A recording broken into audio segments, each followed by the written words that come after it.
Hello, it's Melanie here. I'm one of the leaders from Real Life Church in Sutton Coldfield, and today I wanted to be helpful and pass on some things that I have done to look after myself in these times. I don't really consider myself an expert, but I do have something to say. So at the start of this year, I heard God speak to me and ask me to lean into everything I felt and experienced. I felt him say that this would be the way he would hold me through it all.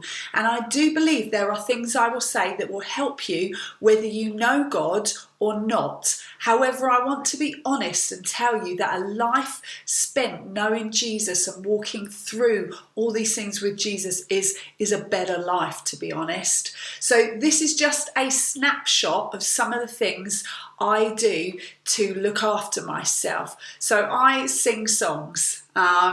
Songs are a culture's way of telling their story and processing what is going on, for better or worse. And I sing all the time. If I'm not talking or sleeping, then I am singing. So it makes for a very noisy house. If you want worship songs, those are songs that we sing and direct towards God. Why don't you check out Elevation Worship, Hillsong, Bethel, Maverick City, and even Real Life Worship. But I also love a little bit of Radio 1 and Classic FM. I am so extreme in my music choices. You see, music connects us and it makes our soul cry out. We often echo some of what's being said in the lines of songs. It's good for us to sing through it all.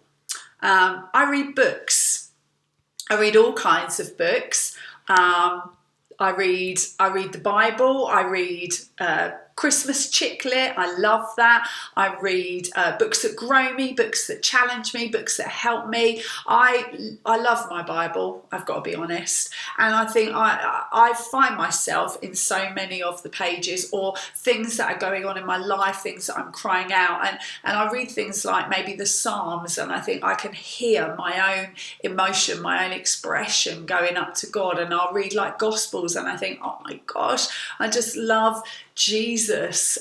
This book is my place of refuge and hope in the darkest of days. I read it every day and I cling on to it for dear life. If you're listening and you think I'd love some help with reading the Bible, or I'd love some help with what Bible to read, I'd love to help you. So drop me an email and I will be in touch and I will give you a hand. So you can write things down. I write things down in all sorts of ways. I write, I doodle what's going on inside of me. I do this on my phone. So I've got an app on my phone, like a notes app, and one of the note applications is a journal. I just write journal and then I jot stuff down in it. But I also, I love notebooks. I also use notebooks and nice pens, and I will process and own and write down things that are going on inside of me. It's so helpful, even if you never say it out loud to anyone else. To write things down helps you process what's going on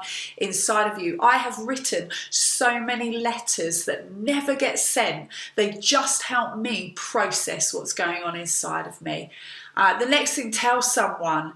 So I pray every day. I honestly couldn't do what I do without Jesus, but I also talk to family and friends and I say out loud what's going on inside of me. I have a way of looking like I've got it all covered. It's really helpful as I get to pull off some wild ventures, and people really believe me when I say we can do this. However, it means I have to speak up and tell people what's happening inside of me.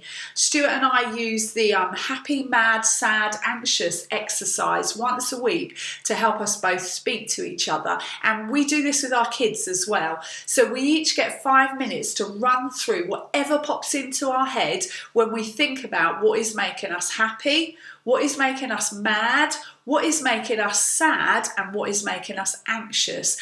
And the other person has to simply listen. You can't fix it or comment on it or challenge it. You just need to listen and at the end say, I hear you.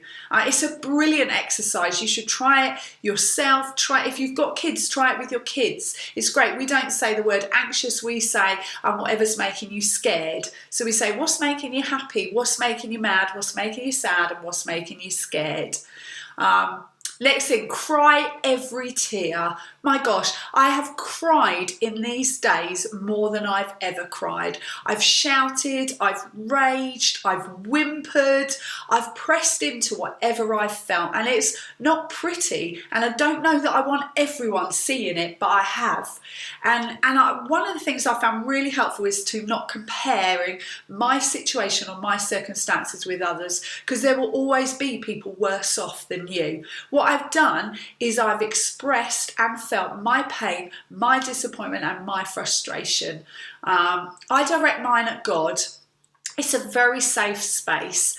If you don't direct it somewhere that's safe, it spills out on the people you love the most. And instead of telling them you're in pain, you end up blaming them for your pain and spoiling relationships. So I scream, shout, cry, whimper to God. You can do it into a pillow. In my teens, I would often cry or shout into a pillow, or get outdoors, go somewhere safe, wide open spaces and process your pain. Forgive one another. There's so much emotion around and we're bound to hurt one another. So please practice the art of forgiveness, because unforgiveness truly only holds you back.